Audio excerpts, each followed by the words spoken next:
Let's draw a fall leaf. We will all be working from the same reference photo instead of working from life because that guarantees our image will be at the same angle every time, which will make it much easier for us to draw.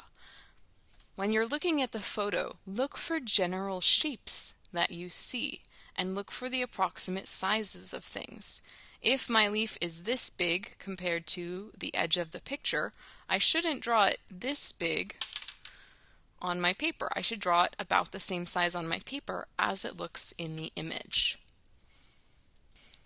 Here is our leaf photo. It's a leaf suspended in water, which is why the edge looks like that. And if I were to follow the edge of the leaf around with my pencil, you can see the rough shape of the leaf. There are parts of it where we can see the underside of the leaf as well, right here and right here, because it sort of curls up in on itself, and we can include that in our drawing. When I'm drawing, I'm going to either decide if I want my leaf right in the center or off center like the photo, and I'm just going to start sketching a line that reminds me of the shapes of the leaf. Good news is, even if it doesn't look like the photo, it's still going to look like a leaf because leaves can look all sorts of ways. My line is kind of irregular and uneven to give it that organic look.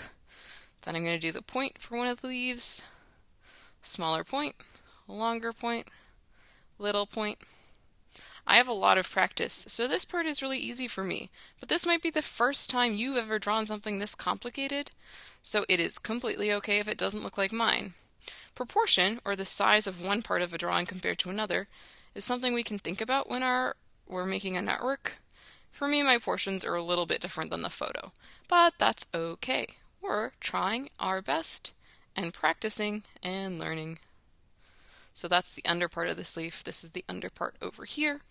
Then I'll add a little line to represent the stem. The stem is a bit wider at the bottom.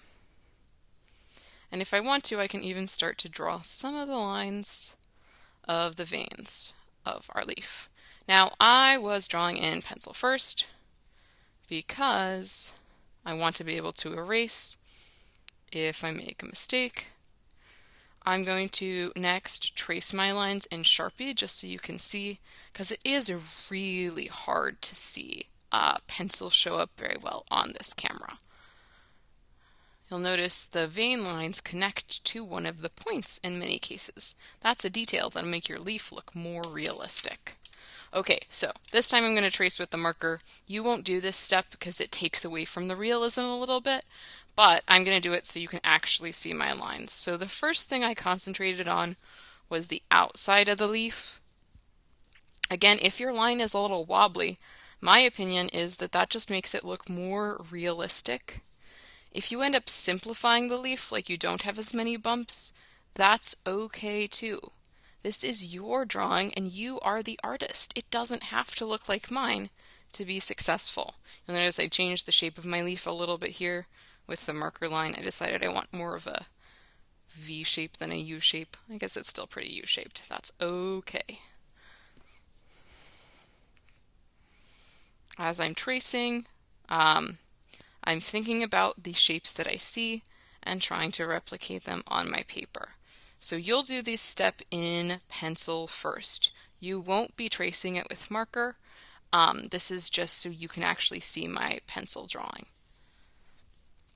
Once I have my leaf drawn with pencil, our next step is to start to add color inspired by the leaf photo using our oil pastels and the different oil pastel techniques that we practiced. The nice thing about oil pastels is they layer and blend extremely well, which is going to be really fun to experiment with our fall colors for this leaf.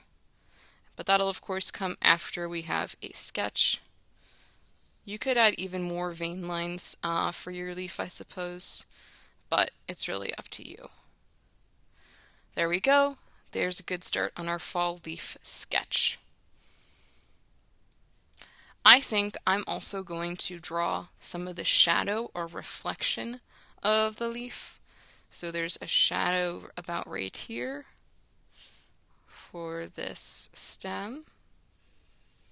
I'm not going to color in the shadow, I'm just going to sort of draw it. There's a shadow right here where we can see it sort of following the shape of the leaf. There's maybe a bit of shadow here. And then some other parts as well. I think that's also going to add to the realism of our artwork. When you're ready to start using oil pastel, if you want, you can also use an eraser to lighten up your lines. Since yours will be just pencil, you don't want to erase the lines completely, but you can gently rub the eraser over top just to make them a little bit lighter.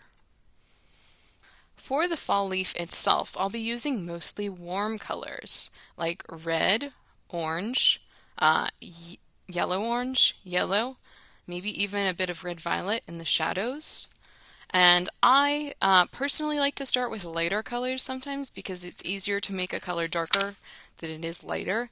And I'll look for lighter areas of my leaf and begin to start working with the oil pastel. You can experiment with different color blends as well as the techniques like scumbling by drawing in little circles or stippling to make a dot-like texture. There's really no right or wrong way to finish our leaf, and I think oil pastel is a very forgiving medium for this project because we can layer the colors quite a lot. So I'm working on going in with some yellow first. Maybe then next I'm going to look for some areas that have some orange and start to experiment with adding color there.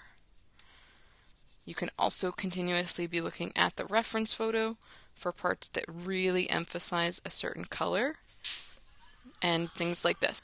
I also find working with oil pastels that working in layers can be really helpful.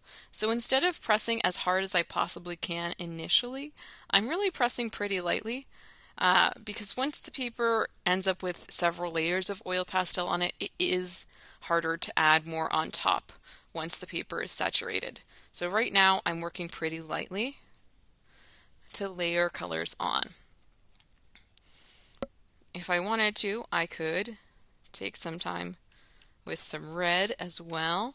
You can choose if you want to work for a long time with one color all over, or if you want to work in a certain area with multiple colors.